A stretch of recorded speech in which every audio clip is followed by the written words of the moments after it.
तो ये बात है साल 2016 की, सावन का महीना था। एक बार फिर से हम 4 दोस्तों ने प्रोग्राम बनाया गंगोत्री धाम जाने का। 2 बाइक 4 दोस्त निकल पड़े थे रात में करीब 9 या 10 बजे के करीब। सावन के महीने में सबसे खास बात ये होती है कि पूरा NH 58 खाली रहता है, किसी भी तरह का ट्रैफिक उस पर नहीं होता है। होते हैं तो सिर्फ कांवड़िया, डाक कांवड़ या फिर बाइक से जाने वाले श्रद्धालु। तो हम लोग भी बाइक से निकल चुके थे, पूरा रोड खाली था, बस पूरे रास्ते बाइकर्स ही नजर आ रहे थे। NH 58 पर हमने अक्सर देखा है कि सावन के महीनों में कांवड़ यात्रा के दौरान रोड पर कुछ टेम्पररी स्पीड ब्रेकर्स बना दिए जाते हैं, तो उनका बेहद ख्याल रखना पड़ता है रात में राइडिंग करते वक्त। रात में 10 बजे के अराउंड हम लोग निकल चुके थे। हम लोगों ने तय किया था कि हम ऋषिकेश पहुंच जाएंगे और ऋषिकेश करीब 2 या 3 घंटे आराम करने के बाद आगे की जर्नी शुरू करेंगे। वैसा ही हमने किया।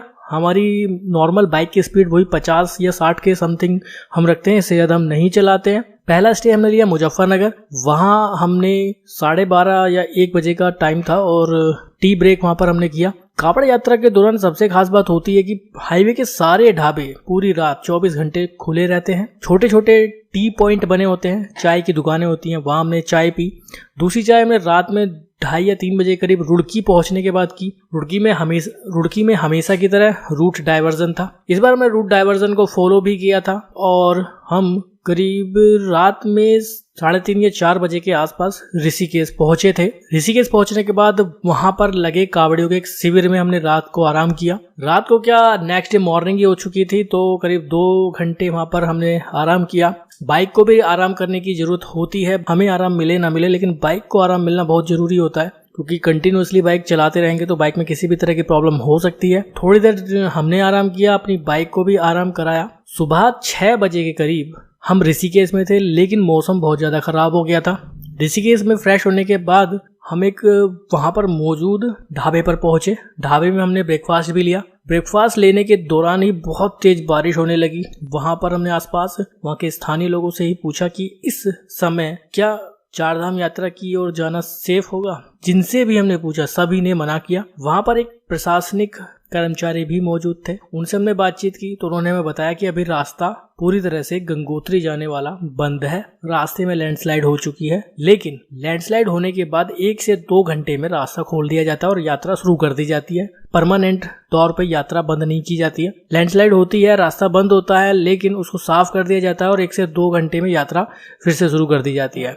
लेकिन बारिश लगातार हो रही थी, डिसीजन नहीं ले पा रहे थे, करें तो क्या करें। फिर हमने डिसाइड किया कि हम गंगोत्री नहीं जाएंगे। बारिश लगातार हो रही थी। फिर हमने डिसाइड किया कि अब हम यहाँ से ऋषिकेश से मसूरी की ओर चलते हैं। मसूरी 1 या 2 दिन घूमने के बाद वापस हरिद्वार से जल लेकर चले जाएंगे। इन सारे प्रोसेस में करीब 1 से 1.5 घंटा हमने खराब कर दिया। हम सभी लोगों का मन था कि हम गंगोत्री जाएंगे, लेकिन मौसम की वजह से हमारा प्रोग्राम चेंज हो गया। लेकिन उसके बाद एक दुकान पर हम पहुंचे, वहां पर हमने अपनी बाइक से रिलेटेड कुछ एक्सेसरीज ली और उस दुकान वाले से ही हमने पूछताछ की, तो उन्होंने हमें बताया कि आप बेफिक्र चले जाइए, रास्ता तो बंद होता रहता है, खुलता रहता है, कोई टेंशन नहीं है। बहुत से बाइकर्स लगातार डेली यहाँ से जा रहे हैं, तो आप भी सेफ साइड जा सकते हैं। फिर हमने डिसाइड किया कि चलिए अब हम मसूरी नहीं जाएंगे, अब हम गंगोत्री की ओर ही जाएंगे। सुबह करीब 8 बजे के आसपास हम ऋषिकेश से गंगोत्री हाईवे पर चल पड़े। उस वक्त थोड़ा बारिश भी थम गई थी। नरेंद्र नगर पहुंच चुके थे हम। नरेंद्र नगर पहुंचने के बाद अचानक फिर से तेज बारिश हो गई। फिर हम एक हाल्ट पर रुक गए। उसके बाद कुछ बाइकर्स गंगोत्री साइड से आ रहे थे, उन्हें हमने रोका और उनसे पूछा कि आगे का रास्ता कैसा है, तो सबने हमें हरी झंडी मानो दे दी थी।